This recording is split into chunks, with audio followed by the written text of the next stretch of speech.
Welcome to day 10. Welcome to day 10 of our 19 days of the COVID-19 video series. Can't believe we're up to day 10, so we're sort of crossed the halfway mark, alhamdulillah. I am here live without backgrounds on anything today because I've got props, because we're talking about being fun mum. And it's really interesting. I just spent a couple of hours on a call with some of my fun mums from my group coaching. And the whole topic was pretty much about dealing with our kids in lockdown. So bringing the giggles back and the fun back at home in lockdown is going to be pretty much the subject of today. And for those of you who don't know, apart from being an emotional and spiritual resilience coach, initially I was the peaceful parenting coach, and peaceful parenting is a key element of the work that I do. So I brought some tools with me today, props. That's why we're on camera, so I can show you the props, being fun mom. But let me explain why it's so important. Number one, we're living in an era of speed and technology, and I don't mean the drug speed, I mean as in everything is going so fast. Things have slowed down rather dramatically with lockdowns and everything relating to the virus. However, with that comes a whole lot of issues around technology. Now our kids are required to learn through that technology. There's more time for them to access technology.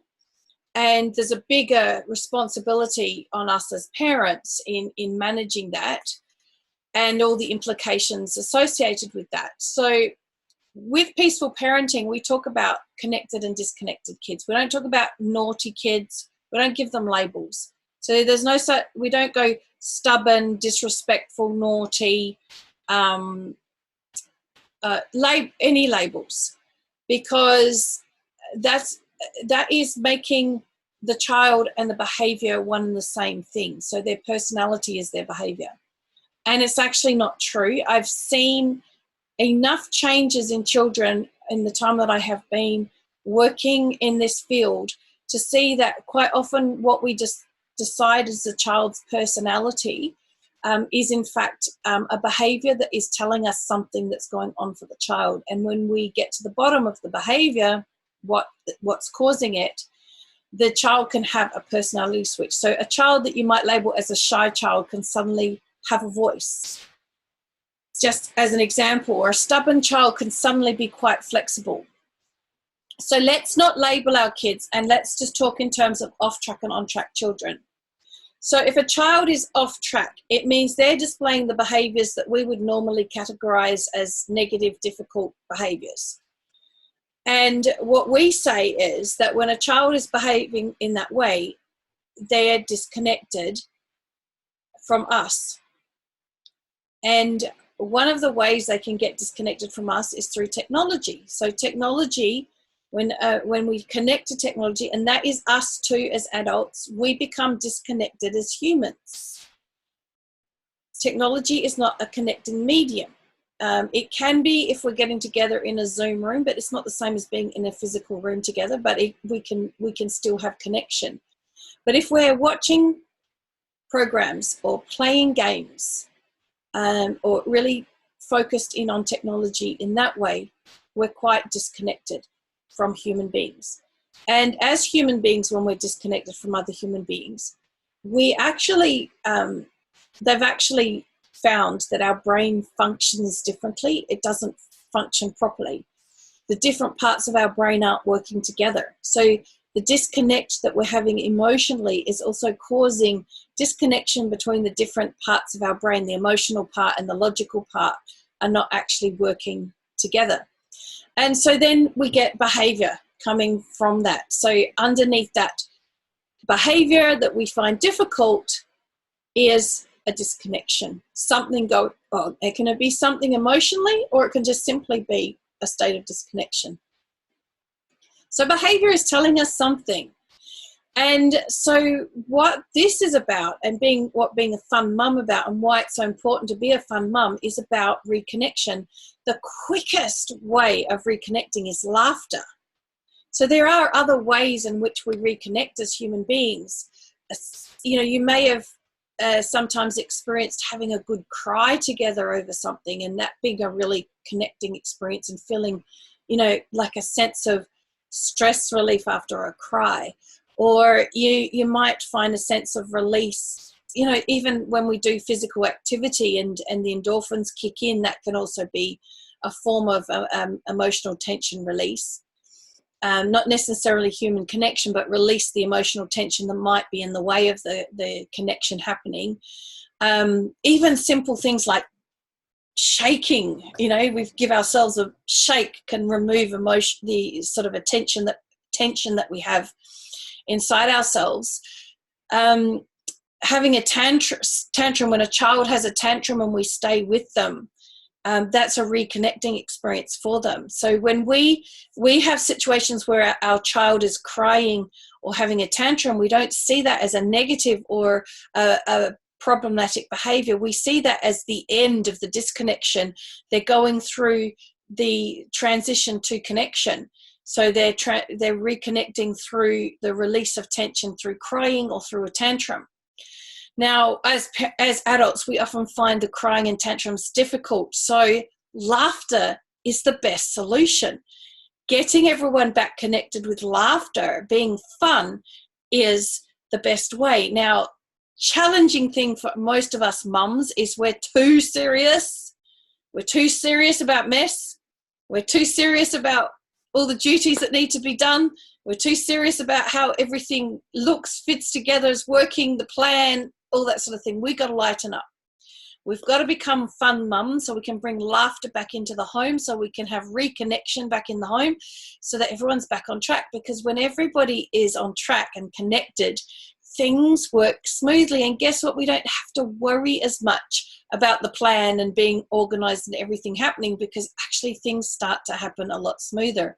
So while it seems really hard to connect and be connected right now, investing that effort can actually come back for us in later on, when everyone's connected and things go back on track. And kids do things like tidy their room without you even asking them, right? So last night, I give you an example. End of the night, I'm tired, I want to go to bed, I've got to start teaching at 6 o'clock in the morning. It's after midnight, and my crowd, who are supposed to be asleep, are all wanting to be silly and hug me. Well, actually, one wanted to hug me, and then that set off this domino effect of now everyone wants to hug me in competition and pretending to be jealous with each other. And so we went through a patch of silliness where I'm pretending to get away, where I'm pretending to push some away and not others, and not in a way where it was just like playing on the jealousy. So you have to know when to do that, because you don't want to push someone away when it's going to actually be taken seriously. It was a bit of silliness, so there was a bit of laughter, and it was really good. It helped reconnect 2 out of the 3, and so 2 out of the 3 actually went off and settled down quite calmly. With the 3rd one, I had to set a firm limit and go, okay, you know, we've had our fun, that's enough, it's time for bed now. But I didn't have to push very hard with setting that limit. I set that limit. She looked a bit forlorn for a moment, so I did something silly with her, so she smiled, and then she went to bed, and everybody settled down straight away. Well, actually, I think there was a bit of giggling and laughing in the girls' room for a little bit, but that's okay. They settled down and went to sleep. So one of the most stressful things about us all being packed in together in this social isolation is the tension that builds up, and then the sibling rivalry and the fighting that's going on. And one of the quickest ways we can get that back on track is with the props that I brought today. So I have small pillows and noodles, right? So this was once upon a time one of those long, try and find it in the camera, there we go, one of these long pool noodles. Particularly I pick the ones that have the hole down the middle, One, because with the hole down the middle, it's less solid, so when it hits, it doesn't hurt. If you get it a little bit wrong, it might sting a little bit, but you're really unlikely to do much damage.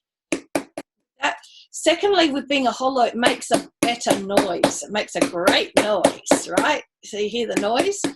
So so that helps. And I cut it to a third of its length. So a half is a bit too long. A third of the length is a perfect amount of length. The quarter, which would be about here, is a little bit short. So this sort of length is good because any age, even the little ones, can wield it around like a sword. It's not too clumsy. It's long enough that it's got a bit of air resistance, so that when that kind of the air resistance is what kind of stops anyone ever being able to hit in a way that's too hard. So you've got basically the air resistance preventing that happening, and you're less likely to damage anything, knock anything off shelves, because it's a good length. It's not too long. So basically, if you've got kids all fighting, is grab your third of the length pool noodles, give everyone a weapon, take yours, and start whacking people on the butt, on the bottom, right? So there's rules. The rules are, we're not hitting around the head. There has to be rules. But listen, if you hit on the back, see, it's a great noise, and everyone loves it. Like, the noise is part of the experience of it, right? But it doesn't hurt. I could hit myself really hard with this and it doesn't hurt. So it's a bit of a play fight with pool noodles, and it really diffuses tension and it really brings the giggles. To really bring the giggles on, though, us as an adult have a role to play in this. And the role is, we've got to lose, but we've got to lose not too easily and not too hard. So what I mean is that they have to be the winners. They have to get us more than we get them. We might get them at first to get the ball rolling and get the noise happening and everything, but eventually it's got to be about the kids winning. And by the way, I've chased my son when he was probably 17 or 18 around the yard with a pool noodle, whacking him because he was using mouth with me. It was being a bit rude and disrespectful. So it doesn't work to tell them off at that age. So I chased him around the front yard with the noodle, whacking him, going, "How dare you speak to me like that?" And release the tension that he was obviously feeling. That was why he was using bad language. So we have to lose. And so the more graphic we are about our losing, like going, "Oh, you're hurting me. Look, you're all getting at me," and carrying on, the more we ham it up, the more they laugh. And so the more we get the giggles on, and the more the tension is releasing. So one of the things that can happen, especially if there's been a drought of fun in the family, is that kids can want this to never stop. And so parents are firstly scared to start it in the first place because, oh no, it's never going to stop. But secondly, the kids will keep asking for more, and they will feel like, oh, this is too much, it's never going to end. So here's the key. Regularly doing this will solve that problem. Putting timers on and saying, okay, we're going to go for it until the timer goes off, solves that problem. And that makes it even easier for us as parents. If we know that we're going to go for it for 10 minutes, we can put our whole heart into it. It's going to be much more effective, and we know that there's a time limit. And if they really beg for more, we can put the timer on and go, okay, we can do 3 more minutes or something like that. But after 3 minutes, that definitely has to be it, right? Are we agreed? Okay, 3 minutes, off we go again. So we as adults feel that we can put our whole heart into it without losing the rest of our day. Kids get it. Sometimes at first we might find that it's a challenge. It's a challenge for us to be fun enough. It's a challenge for us to set that limit, hold the limit. It's a challenge for us because maybe there can be some emotional release at the end. So one of the really important things I want to share with you about the emotional release at the end, when kids break down and tantrum and cry at the end of this fun, it's not because they're trying to punish you or manipulate you to have more fun. It's because there's been this release in them, and there's been something that's been bottled up in them, that it's now kind of come to the surface and now it's coming out. And our job in that moment is not to tell them to stop or to criticize them because we just had fun with them and now they're being selfish or they're being ungrateful, but to stay with them and let those feelings pass, because those feelings will pass. And the best thing for them is to let them just pass. And our job is to keep them safe through that. So if it comes out in a tantrum, then keep them, ourselves, and any objects that could fly safe in that process. So holding the child if we have to, firmly, but not in a way that's harming them. Firmly holding them, connecting with them, and allowing them to offload whatever it is that's been going on for them. Because sometimes when we have this fun, it actually that's what comes out in them. So the other prop that I brought along was my pillow. Now I wanted to show you this pillow because this is the ideal pillow for pillow fight sizes, not the big pillows we sleep with. This is like a normal small cushion, right? But the other thing is it doesn't have a zip. It doesn't have any zips. You don't want a pillow with zips, because if you use zips, of course, zips can sting. And we don't want it to turn into anyone getting hurt. There's no hurting in any of this. So the key thing is lots of fun, lots of giggles, no hitting around the head to keep the fun. We have to lose, they have to win, right? Ham it up as much as we can, be as crazy and silly as we can in it. Set the timer so we know that it's going to end. If it's a real success and they want more, we can say, okay, we can do it again tomorrow. What time should we do it tomorrow? Set the plan and let them look forward to it and make sure we stick to the plan. It's an appointment with our children. Do not cancel your appointments with your children because they will make you pay for it. And if there's emotional release at the end, make sure you just stay with the child through the emotional release. Be there with them, because the emotional release is the tantrum or the crying, whatever is happening, is not them being ungrateful, and it's not them trying to manipulate you. It's basically that what you just did with them worked, and whatever was going on for them has come to the surface, and now it's coming out, which is a great thing because it's better out than in. And if we can stay with them through that, then they're going to be a much happier child. And don't be surprised if it just stops suddenly. So one of the other things that I hear from adults is the child will suddenly stop crying, and then they'll be like playing and really happy and joyful, and they'll go, see, they were putting it on because they could turn it off. And it's not what's happened at all. They finished. It happens like that. It's like a tap turning off. And when that tap's turned off, it's turned off. Whatever was in came out. They're ready now. Their brain is back in gear. They're reconnected, and they're their jolly, beautiful self again. And instead of judging and criticizing it, enjoy it, love it, because when kids are connected, they're heaps of fun to be around. And it'll be so much easier to be a fun mum when you've got fun kids. So that's my story of Fun Mum. I'm really looking forward to hearing what your takeaways are from this. I want you to try it.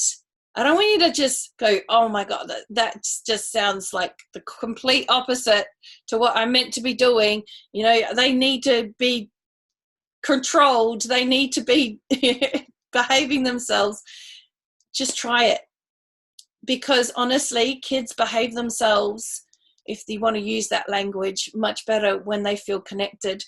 And there's nothing more connecting than having a beautiful laugh together, parents and children together, and for them to feel so important and loved, and see that joyful side of their parents, and that it's safe for them to have that fun, inshallah. So, Fun Mum, that's what we're here about today, and I want to hear how it goes. Please come back and share your Fun Mum stories. in the comments below here perhaps, or you can do your own post on how it went being a fun mum. Please share with me. I want to hear if it works. If you feel challenged with it, reach out as well. Just let us know how it goes, because this is what is so much fun about being a parent, is being a fun mum. My kids' friends always say to my kids, and it's good that they get this reminder from their friends, oh, your mum's so fun, I wish we had your mum. I'm still a serious mum too. Like, there are times when I'm serious, like last night when it was time for bed, it was time for bed. It's like, okay, the game's over, the fun's over, it's time for bed. And they accept that, because most of the time I can be fun and be silly with them.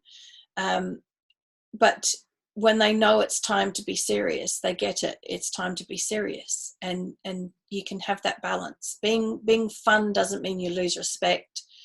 Being fun doesn't mean that they take advantage of you. They may try, but that's up to us not to allow that, not to let that limit be crossed.